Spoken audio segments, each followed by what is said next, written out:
Dans un stade rempli du Premier ministre, des ministres, des personnalités politiques et religieuses, des personnalités sportives, mais la RDC a été humiliée, humiliée au fin fond de l'âme,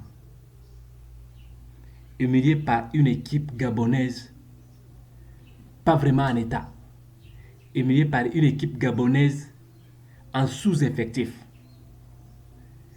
une équipe qui est arrivée presque en cascade, avec des joueurs dont la majorité ne sont même pas titulaires dans leur propre club, et même pas titulaires à l'équipe nationale. Donc la plupart des titulaires dans cette équipe nationale gabonaise n'ont pas fait les déplacements. Cette équipe, à peine arrivée, bloquée dans des embouteillages, moralement affaiblie, physiquement affaiblie parce qu'il fallait de faire à peu près 7 heures de vol. Et arriver, passer directement au stade sans faire même la reconnaissance du stade, sans entraînement au pays, sans s'habituer au climat, et arriver à jouer, à humilier une équipe qui s'est presque entraînée, qui s'est entraînée presque toute une semaine. En tout cas, ça n'a pas été une surprise pour moi. Parce que les gens qui me suivent savent que j'ai fait une émission sur cette histoire. Et j'ai fait une deuxième émission que j'ai intitulée Sans ces erreurs, disons, éviter ces erreurs, la RDC gagne le match. C'était ça l'intitulé de l'émission que j'ai faite. Si vous n'avez pas suivi, vous pouvez aller suivre cette émission sur cette chaîne, sur RDC Manation. Connaissant un tout petit peu le coach qu'on a, connaissant un tout petit peu Hector Cooper. Hector Cooper, c'est un exploit de la folie. En tout cas, il a une folie légendaire que je ne comprends absolument pas. Il y a d'abord lui que je vais expliquer qu'est-ce qui s'est passé et pourquoi on en est arrivé là. Je vais vous donner la part de la FECOFA et la part du ministère. Les trois parties font ce qu'on appelle l'organisation du football congolais. Et normalement, cette histoire devait être organisée et bien organisée. On ne s'est pas servi d'exemple du match des barrages, des éliminatoires de la Coupe du Monde, ne nous a rien servi comme exemple. Vous savez pourquoi? Parce que la plupart des gens qui dirigent le football, que ce soit au ministère, que ce soit à la FECOFA, tout comme dans le staff, il n'y a que l'argent qui leur intéresse. Et tant qu'ils ont leur gain, tout va bien pour eux. Et le reste des choses, résultat ou pas résultat, ils s'en fichent parce qu'ils nous disent quoi? Dans le football, il y a trois résultats. Il y a la victoire, il y a la défaite, il y a le match nul. C'est ce qu'eux nous racontent tout le temps. Vous savez pourquoi? Parce qu'il y a de l'impunité dans ce domaine-là. C'est un domaine d'où on retrouve un désordre comme pas possible. C'est presque un parc animalier cette histoire-là. Le domaine du sport congolais et le football en particulier, c'est un parc animalier où les gens se donnent le luxe de se faire de l'argent sans faire leur travail. Où tu vas voir quelqu'un qui est chargé de recruter le joueur, il pousse le doigt, il tourne le doigt, il a que du crédit pour appeler, il négocie rien. Lorsque le joueur lui dit non, je ne suis pas disponible, et il change, il appelle quelqu'un d'autre. Les gens qui ne se donnent pas le luxe et le droit d'aller chercher. Et s'il doit se déplacer, c'est quand il voit il a besoin d'argent, et il a besoin d'argent, il a besoin de frais d'émission, il se donne une mission presque inutile pour aller faire un tour du monde et rentrer sans résultat. Et cette histoire-là, ça commence à devenir une habitude. Qu'on nous gagne pas, on s'en fout et on ne punit personne. Normalement, ce qui s'est passé avec Hector Cooper, on a été éliminé à la CAN et à la Coupe du Monde. On n'avait même pas besoin de lui demander. Il devait démissionner sur place et lui-même. Et on aurait même entendu qu'il aurait présenté sa démission et la démission avait été rejetée s'inédit par la FECOFA et le ministère. Le ministère et la FECOFA font une réunion. Je vous ai présenté l'émission. Dans la réunion, ils se disent ils doivent reconduire Hector Cooper. Et dans toute cette réunion, il n'y a que deux personnes qui étaient contre. Il y avait la première personne qui était contre, c'était Motobi de Santos. Et la deuxième personne, c'était Chris Chabaninonda.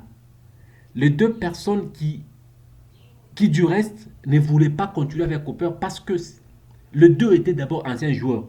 Étant anciens joueurs, ils savent, ils connaissent la part du coach à l'équipe nationale.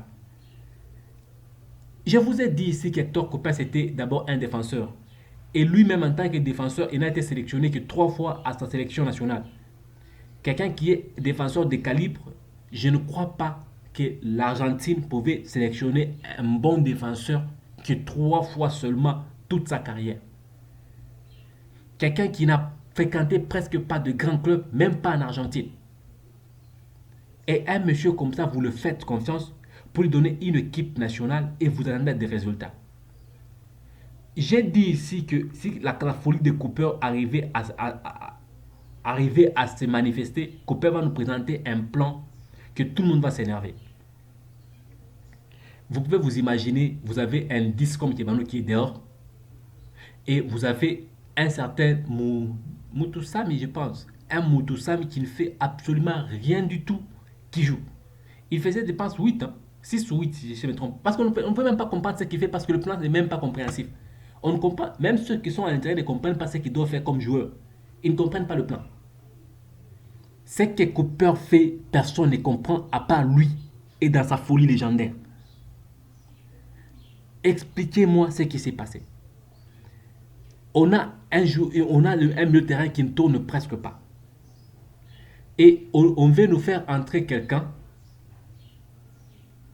On laisse Mouleka qui ne tournait presque pas.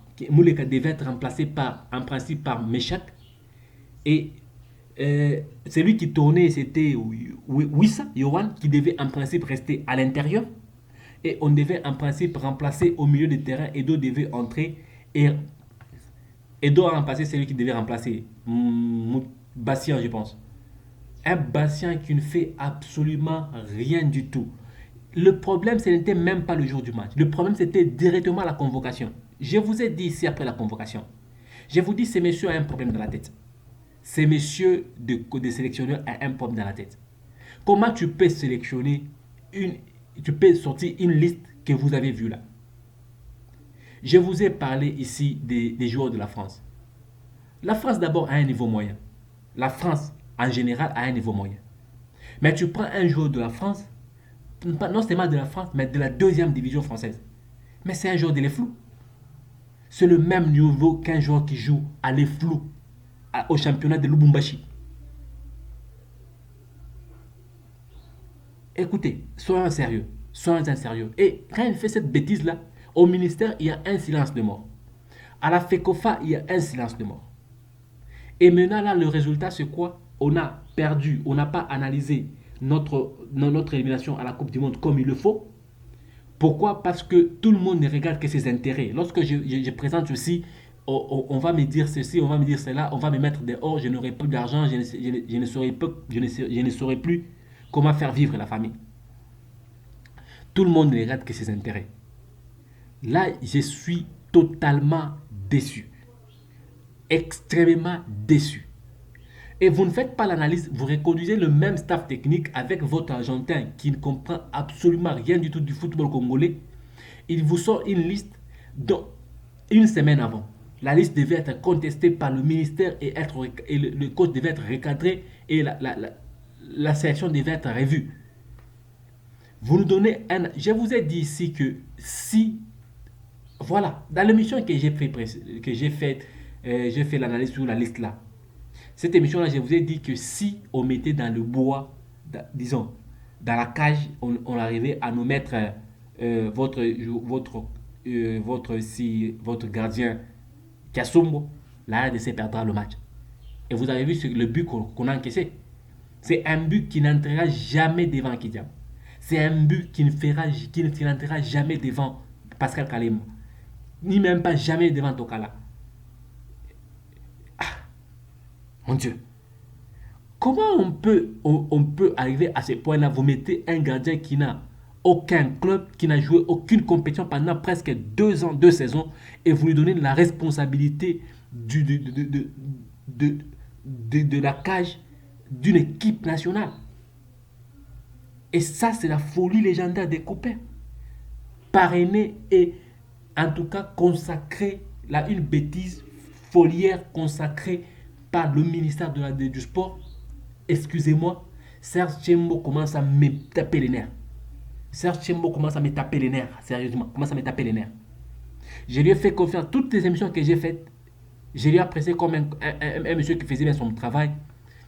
Mais quand je fouille un peu plus loin la chose, je me rends compte qu'on est en train de nous faire ce qu'ils font en politique là, nous faire vivre, vitrer la chose. On est en train de vitrer la chose. À l'intérieur de la chose, c'est du n'importe quoi. Ça, c'est le rideau du salon. Mais par contre, le rideau de la cuisine, c'est autre chose. Nous devons quand même être sérieux. À un moment donné, nous devons être sérieux.